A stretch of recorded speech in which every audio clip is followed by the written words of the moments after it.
रहा हूं। एक एक शब्द पे ध्यान दीजिएगा। सदगुरु वैद्य वचन विश्वासा। लोग अपने गुरुओं का नाम बड़े गर्व से लेते हैं, बड़े गर्व से लेते हैं। और अगर वो बहुत नामी महाराज संत हों तो ये अनुभव कराते हैं कि हम उनके चेले हैं। ध्यान से सुनिएगा।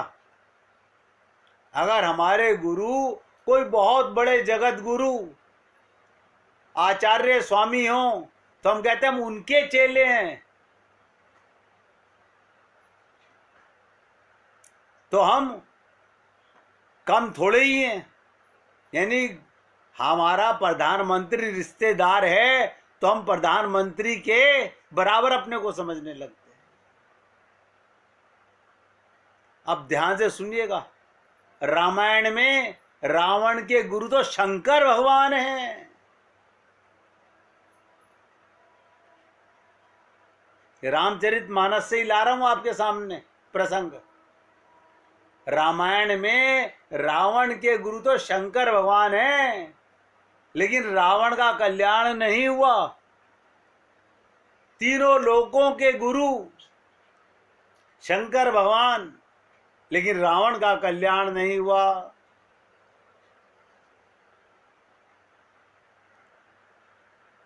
सबको पता है क्यों नहीं हुआ। ये अहंकार, ये ममकार हमारे अंदर भरा पड़ा हुआ है। हम तो अपनी जुबान से बता रहे हैं। जिस दिन से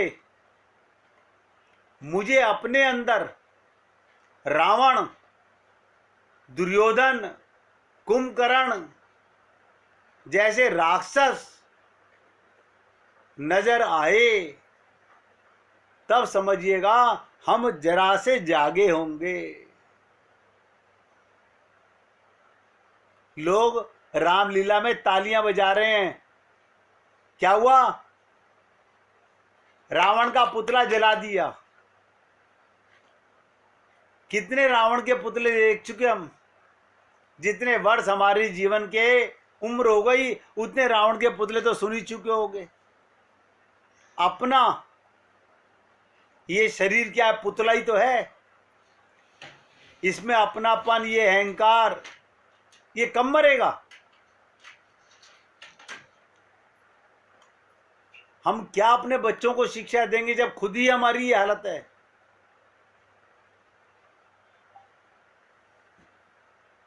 जिस दिन हम अपने अंदर रावण, दुर्योधन, कुंभकर्ण, मेघनाथ को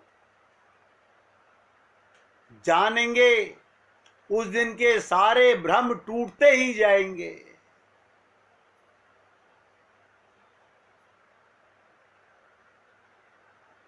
सबसे पहले हमें अपने अंदर पहचानना है।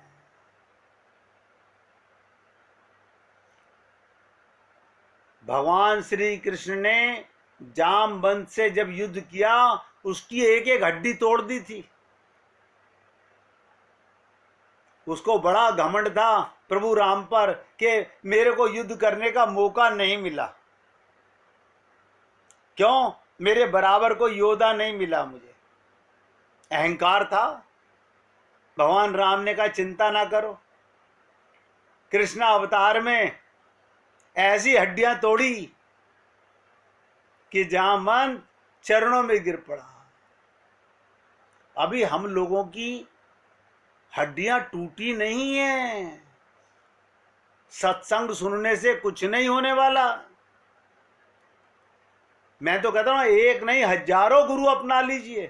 कितने ही स्वामी जी, कितने ही आचार्य जी का सत्संग सुन लीजिए, कल्याण नहीं होने वाला। क्यों? जब तक हमारे को अपने अंदर ये सब दोष नजर नहीं आएंगे।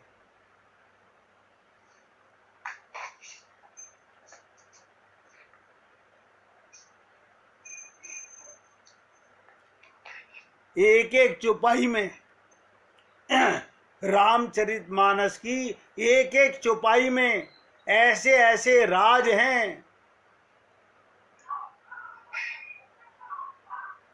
कि अपने ही बारे में पता चलने का अपार दुख और टूटने का अपार सुख।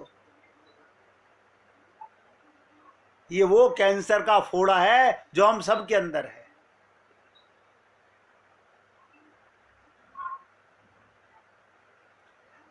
बहुत ध्यान से सुनिएगा। एक शब्द में बोलूं तो वो हम ही हैं। अपने हर दुख का कारण रावण हम ही हैं, विभीषण भी हम ही हैं। जब वो चाहेगा कि रावण मर ही जाए तो विभीषण शरणागति चला जाएगा।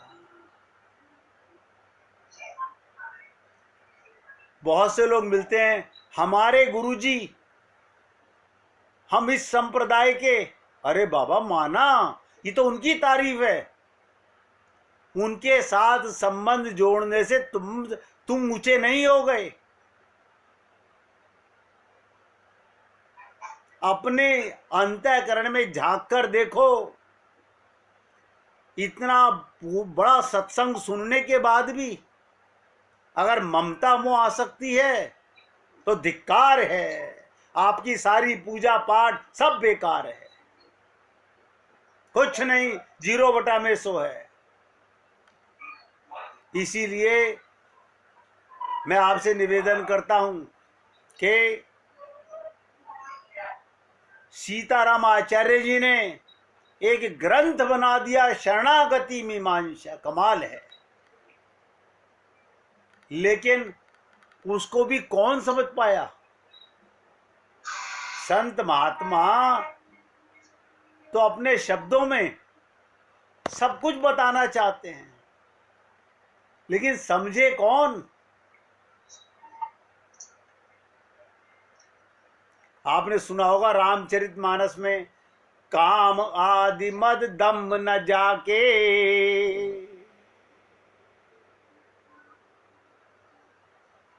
काम आदि मद दम्भ न जाके, तात निरंतर बस में ताके। भगवान क्या कह रहे हैं अरण्य कांड के अंदर, रामचरितमानस में? जिसके अंदर काम मद दम्भ ना हो, तात निरंतर बस में ताके, मैं उसका गुलाम बन जाता हूं। भगवान कहते हैं अहम भक्त पराधीना।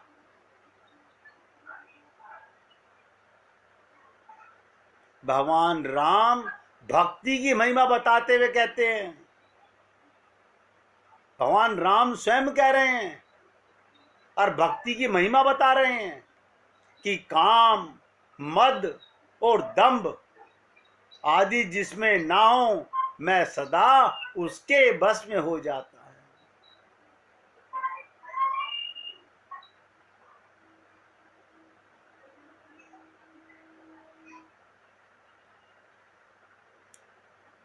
इसलिए मेरे भैया, ये जीवन इतनी आसानी से ऐसा मत समझ लीजिएगा। बहुत से लोग आके हमें बताते हैं हमने चारों धाम की यात्रा कर ली, हमने कार्तिक का पूरा महीना नहा लिए, हमने ये काम कर लिए, यानी छल कपट छिद्र के सब काम कर लिए। एक काम भी कर लेते। जब इतने काम कर लिए तो एक शरणागति भी करके देख लेते। हम शरणागति हो तो जाएं, मगर मुश्किल क्या है कि शरणागति का मतलब होता है अपना सब कुछ समर्पित करना। वहां पर हम कंजूस हैं। अर्पित तो करते हैं, दिखावा तो करते हैं, चलो कोई बात नहीं। अगर अर्पित करना तुम्हें आता है तो अपना छल कपट छिद्र अर्पित कर दो। अगर अर्पित ही करना आता है तो छल कपट छिद्र अर्पित कर दो।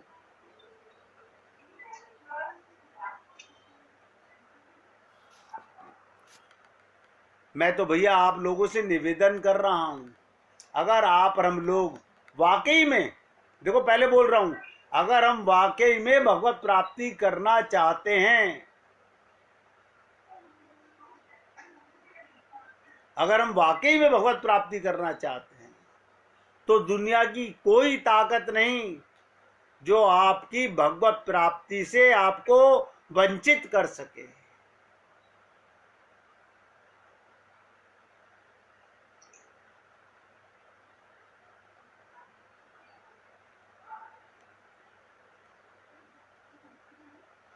कहते हैं हमारा शरीर भी हमें कुछ सिखाता है।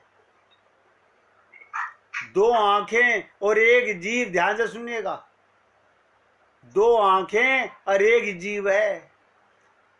हमें 2 बार देखना चाहिए, लेकिन बात सिर्फ एक बार करनी चाहिए। 2 कान और एक मुंह है, हमें बातें करने से ज्यादा सुनने की आदत डालनी चाहिए।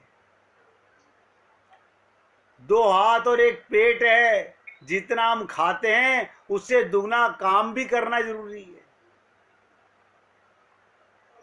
2 मस्तिष्क, एक बायां और एक दायां, एक हृदय है। हमें 2 बार सोचना है, लेकिन प्यार सिर्फ एक बार करना है। शरणागति एक बार करनी है। कमाल है कैसे हमारे शरीर के अंग हमें याद दिलाते हैं कि कैसे जीना है।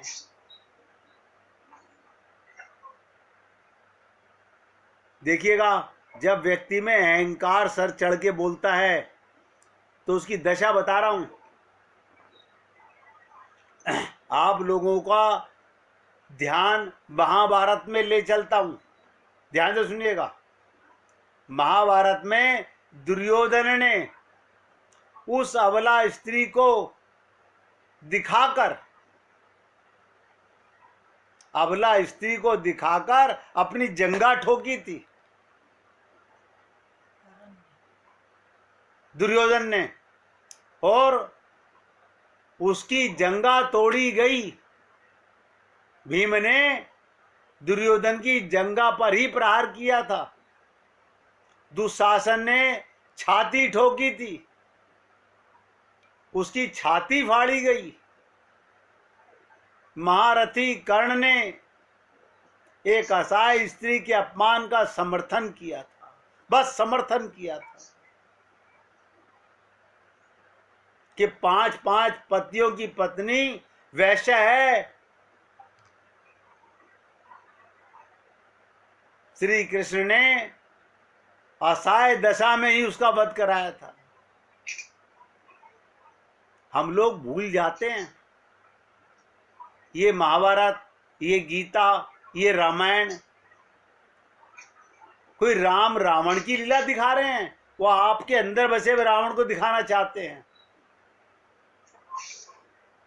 भीष्म ने यदि, ध्यान से सुनिएगा, भीष्म ने यदि प्रतिज्ञा में बंद कर एक स्त्री के अपमान को देखने और सहन करने का पाप किया था, एक पाप था उसका प्रतिज्ञा के कारण, तो असंख्य तीरों में एक प्रतिज्ञा ने अनंत तीरों में बींधकर अपने पूरे कुल को एक एक मरते हुए देखा।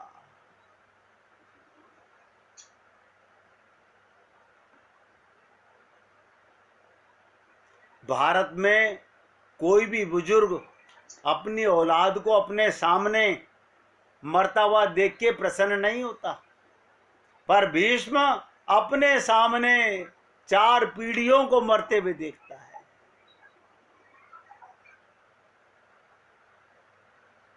जब तक सब देख नहीं लिया तब तक मर भी ना सका, यही उसका दंड है।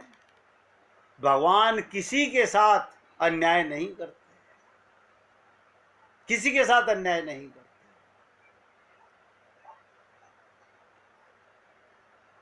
बहुत से लोग कहते हैं राजा धृतराष्ट्र का क्या दोष था। ये सब दोष मैं इसलिए नहीं बता रहा हूं कि महाभारत के दोष हैं, वो हम सब के अंदर हैं। धृतराष्ट्र का दोष था पुत्र मोह। एक एक शब्द पे ध्यान देना, जहां पुत्र मोह की बात आती है हम सब लोग हैं बगले झांकने लगते हैं। यानी भगवान को और गुरु से भी ज्यादा इस पागलपने में फंसे में हम लोग। धृतराष्ट्र का दोष था पुत्र मोह, तो 100 पुत्रों के शव को कंधा देने का दंड मिला उन्हें। 100 हाथियों के बराबर बल वाला धृतराष्ट्र, 100 हाथियों का बल था, सिवाय रोने के कुछ नहीं कर सका। आप सुन लीजिएगा, लोग कहेंगे ये तो आप एक तरफा बात कह रहे हो ना, दोनों तरफा बात सुन लो। दंड केवल कौरवों को नहीं मिला, दंड पांडवों को भी मिला। द्रौपदी ने वरमाला अर्जुन के गले में डाली थी, सो उनकी रक्षा का दायित्व सबसे अधिक अर्जुन पर था। अर्जुन यदि चुपचाप उनका अपमान देखते रहे तो सबसे कठोर दंड भी उन्हीं को मिला।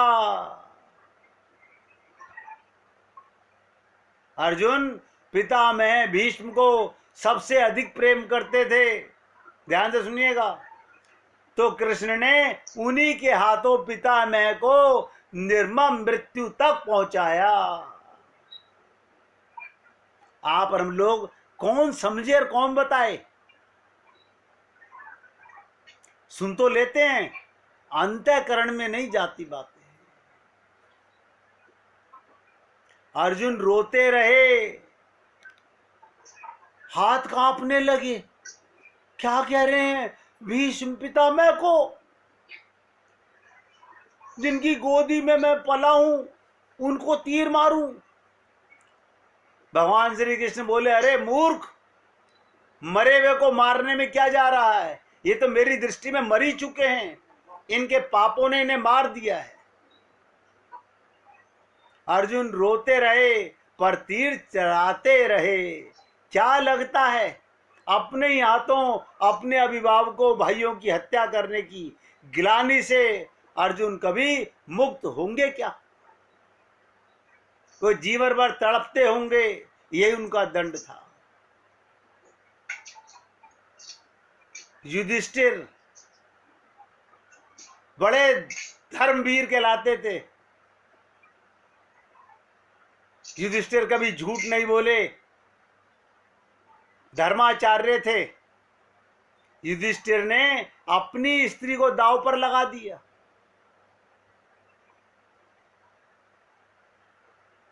इससे पहले कभी सुना? उन्हें भी दंड मिला।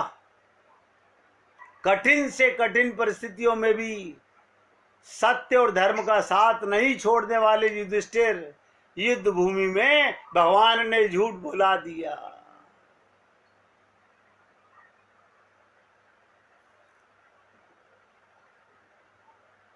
युद्ध भूमि में युधिष्ठिर को भी झूठ बोलना पड़ा, और उसके झूठ के कारण,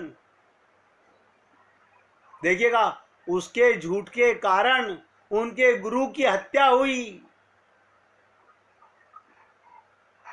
ये एक झूठ उनके सारे सत्यों पर भारी पड़ी। धर्मराज के लिए इससे बड़ा दंड क्या होगा?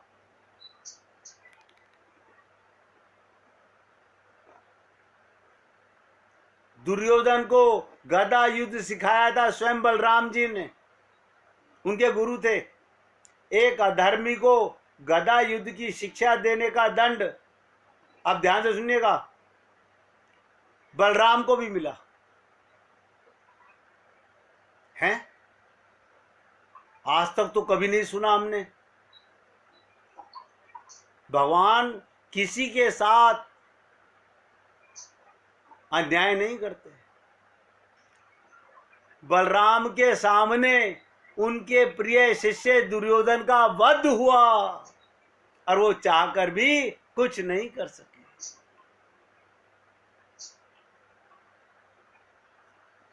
उस युग में ध्यान दीजिएगा, उस युग में दो योद्धा ऐसे थे, अकेले सबको दंड दे सकते थे। दो योद्धा थे बस। एक का नाम स्वयं भगवान श्री कृष्ण और एक बर्बरीक, आप लोगों ने नाम सुना होगा, जो आज खाटू श्याम जी के नाम से, खाटू तो उस गांव का नाम है, लोगों ने उनका नाम भगवान ने श्याम रखा, हमने उन्हें खाटू श्याम बना दिया।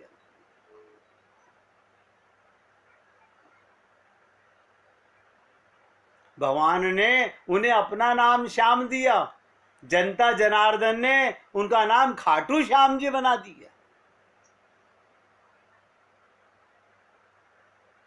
पर कृष्ण ने ऐसे कुकर्मियों के विरुद्ध शस्त्र उठाने तक से इनकार कर दिया और बर्बरीक को युद्ध में उतरने से रोक दिया। देखिएगा, मैं हथियार उठाऊंगा नहीं और बर्बरीक तुम्हें इस लायक नहीं छोड़ूंगा कि तुम हथियार उठा के सबकी हत्या कर सको।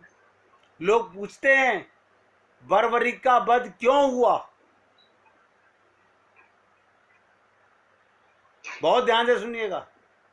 यदि बर्बरीक का वध नहीं हुआ होता तो द्रौपदी के अपराधियों को यथोचित दंड नहीं मिल पाता। क्यों? वो अपनी गुरु मां से शपथ लेके आया था, मैं हारे का सहारा हूं। दुर्योधन हारेगा, कौरव हारेंगे तो कौरवों का साथ दूंगा। तो द्रौपदी के अपराधियों को दंड नहीं मिलता। कृष्ण युद्ध भूमि में विजय और पराजय तय करने के लिए नहीं उतरे थे। ध्यान रखिएगा, भगवान युद्ध भूमि में विजय और पराजय करने के लिए नहीं उतरे थे। केवल कृष्ण, कृष्णा के अपराधियों को, ये कृष्णा कौन है? द्रौपदी का एक नाम कृष्णा भी है।